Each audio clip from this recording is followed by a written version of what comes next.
মাঝে মধ্যে এমন হয় সব কিছু ঠিকঠাক কেন জানি তারপরেও কিছুই ভালো লাগে না, কোনো কিছুতেই মন বসে না, ভীষণ মন খারাপ থাকে, কারোর সাথে কথাও বলতে ইচ্ছা হয় না। ঠিকঠাক কারণটা নিজেও জানি না। তারপরে সংসার দায়িত্ব কর্তব্য কোনো কিছুতেই পিছপা নই, বরং সব কিছু একদম সুন্দর করে গুছিয়ে করার চেষ্টা করি। তো প্রতিদিনকার মতো একদম সকাল সকালই সব কাজবাজ কমপ্লিট করে কিচেনে চলে এসেছি। বেশি ঝামেলা করব না, খুব শর্টকাটে রান্নাবান্না শেষ করব। বাঙালির প্রিয় খাবার বা কমন একটা খাবার, ভাত ডাল সাথে হবে আলু সিদ্ধ। তো এক চুলায় ভাত বসিয়ে দিয়েছি, আর এক চুলায় ডাল বসিয়ে দিয়েছি, আর আলুটা ভাতের ভিতরে সিদ্ধ দিয়ে দিলাম। চাল ডাল ধোয়া জল এখন নিয়ে আসলাম গাছে দেওয়ার জন্য। প্রতিদিনই এই কাজটা করি। তো বেশ কয়েকদিন হয়েছে এই নয়নতারা ফুল গাছগুলোতে বেশি একটা ফুল ফুটছে না, অন্যান্য গাছগুলোতে বেশ অনেক ফুলই ফোটে। হয়তো গাছগুলো অনেক দিন লাগানো হয়েছে, এই কারণেও হতে পারে। আর বৃষ্টি তো হয়েই যাচ্ছে প্রতিদিনই, থামা কোনো নাম নেই। তো ভাবলাম বেডটা ঝাড়টা দিয়ে গুছিয়ে নেই। আর ভাত ডাল বা ভাত তরকারি রান্না হলো সব থেকে সহজ।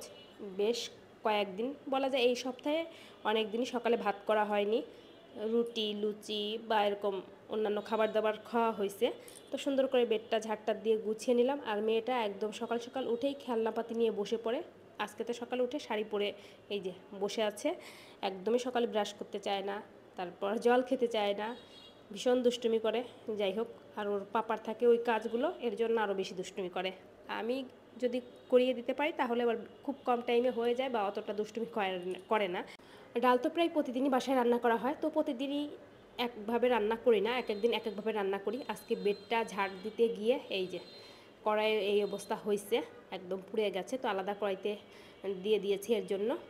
আজকে লাউ দিয়ে ডাল রান্না করা হবে, লাউ বা কোনো দিন ডাঁটা দিয়ে বা অন্যান্য সবজি দিয়ে, এই তো এইভাবেই ডাল রান্না করা হয়। তো আস্তে আস্তে ডালটা জাল হতে থাক, ডাল যত বেশি জাল হবে খেতে কিন্তু তত ভালো হবে। এর ভিতর একটা ভাজির জন্য সবজি কেটে নিলাম।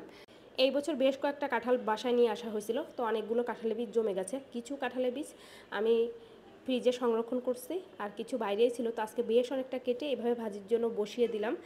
অতটা ভালো কাঁঠালের বীজ আমাদের কারোই লাগে না। হ্যাঁ, ডালে দিলে দেখা যায় ওই 2-3টা খাওয়া হয়, আর বেশি খাওয়া হয় না এরকম আর কি। তো মাছ বের করে নিলাম, পাবদা মাছটা বের করে নিলাম। মাছটা অবশ্য কাটা নেই, যাই হোক সমস্যা নেই, কারণ এই মাছটা কাটতে বেশি সময় লাগে না, বেশ বরং ভালোই লাগে কাটতে, খুব সহজে হয়ে যায়। তো এই যে এখন আমি আর মেয়েটা খাবার দাবার খেয়ে নেব। সকালে তো এর মাঝে কিছু খাওয়া দাওয়া হয়েছে, মানে ওই রুটি চা এইগুলো তো খাওয়া দাওয়া হয়ে গেছে, এর জন্য একটু আস্তে ধীরে পরেই খাবার দাবারটা খেয়ে নিলাম। বেশ ভালো হয়েছিল। ওই যে বাঙালির প্রিয় খাবার বলে কথা, ভাত ডাল আলু সিদ্ধ হলে সকালের থেকে মনে হয় ভালো খাবার আর হয় না। তো মাছ কেটে রান্নাটাও বসিয়ে দিলাম। একটু হলুদ লবণ তেল দিয়ে মেখে নিয়েছিলাম, তাতে করে বেশি তেলটা ছিটে না। খুব কম তেল মশলায় একদম সহজভাবে একটা রান্না করব, মানে মাছের ঝোলটা বানাবো। তো কচুরমুখী দিয়ে রান্না করা হবে। ওই কেটে রাখা কাঁচামরিচ তারপর কচুরমুখীটা দিয়ে কিছু টাইম ভেজে নিয়ে শুকনো মশলাপাতি সব কিছু দিয়ে খুব ভালো করে কষিয়ে নেব। অনেকেই বলেন হলুদটা নাকি আমি বেশি ইউজ করি, ওই যে শুকনো মরিচ দিয়ে রান্না করার একটা অভ্যাস আছে, এর জন্য হলুদের পরিমাণটা কম দিলে আমার কাছে দেখতেও ভালো লাগে না। আর হ্যাঁ, যে পরিমাণটা দেওয়া হয় তাতে করে হলুদের গন্ধ হয় না, মানে ঠিকঠাক থাকে, কালারটাও বেশ ঠিক হয়। এর থেকে কম হলে কাঁচামরিচের রান্না দেখতে ভালো লাগে না, তাহলে খেতেও ভালো লাগবে না বা ইচ্ছাও করবে না। রান্না হয়ে গেছে, তো বেশ কিছু টাইম এর মাঝে আমি একটু কাজ করলাম। আর এখন মেয়েটাকে স্নান টান করিয়ে আজকে আবার নতুন একটা ড্রেস বের করে পরিয়ে দিলাম।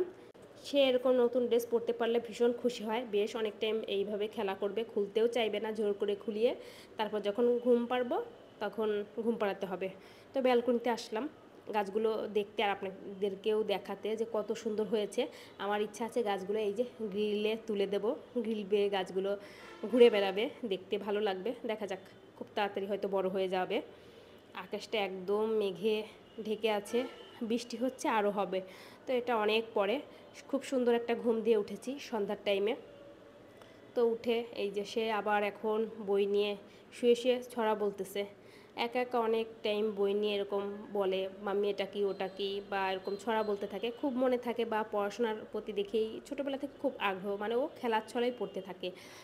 তো সকালেই ভেবেছিলাম রান্নাবান্নার পরে যে পিঠা তৈরি করব। কলা তো বাসায় সবসময় বলা যায় থাকে, তো মাঝে মধ্যে এরকম নষ্ট হয়, দেখা যায় খেতে ইচ্ছা করে না বা খাওয়া হয় না। তো ভাবলাম নষ্ট করে কী লাভ, পিঠা তৈরি করি। এর জন্য গতকাল আমি ফ্রিজে রেখে দিয়েছিলাম, আর এইভাবে একদম নরম হয়ে গেলে কলা কিন্তু খেতেও ভালো লাগে না। তো দুধটা জাল করে এখন 2টা কলা, তারপর দিয়ে দিলাম 1 কাপ আটা, আর 1 কাপ হলো চালের গুঁড়ি, সিদ্ধ চালের গুঁড়ি, আর এখানে আছে মিষ্টির যে রসটা থাকে ওইটা ডিপ ফ্রিজে সংরক্ষণ করা ছিল। মানে সব কিছুরই একদম ভালো ব্যবহার করলাম। তো পিঠা তৈরি করব, মানে কলার যে বড়া ওইটা। আর এটা তৈরি করলে বেশ খাওয়াও হয়ে যাবে, সাথে সাথে ভালো না লাগলেও পরের দিন বা তারপরের দিন বেশি ভালো লাগে আমার কাছে। তো দুধ খেয়ে নেব। দুধও দেখা যায় বাসায় প্রতিদিনই জাল করা হয় মেয়ের জন্য। হ্যাঁ, আমার একদমই খেতে ইচ্ছা করে না, মাঝে মাঝে একরকম জোর করেই খাই। তো এখন পিঠাগুলো ভেজে নেই, বেশি সময় লাগবে না। পাশের চুলায় ভাত বসিয়ে দিয়েছি, তারপর মেয়েটাকে নিয়ে একটু বই নিয়ে বসাতে হবে। সন্ধ্যার সময় এই টুকিটাকি কাজগুলো করতেই হয়। ওই মাঝখানের টাইমটুকুই ফ্রি থাকি, মানে দুপুরে খাওয়া দাওয়ার পর একদম সন্ধ্যা পর্যন্ত ঘুম দিই, এই টাইমটুকু। আমি দুধ খাই একদম গরম অবস্থায়, আর কোনো কিছুর সাথে তো কখনো খাই না, মানে অনেকে ভাত দিয়ে খায় বা আম দিয়ে খায়, আমি খেতে পারি না গরম, তাও বা চিনি ছাড়া, একদম চায়ের মতো বলা যায়। তো পিঠাগুলো এরকম করে 2বার ভাজতে হয়েছে, তো বেশ সুন্দর হয়েছে। যাই হোক, অনেকটা পিঠাই হয়েছে। তো চলুন দেখাই কতগুলো পিঠা। কয়েকটা পিঠা একটু পুড়েও গেছে কোন কাজ করতে গিয়ে যেন, এই যে একটু মানে চোখের আড়াল হলে বা কোনো কিছু একটু ভুলে গেলেই এরকম হয়।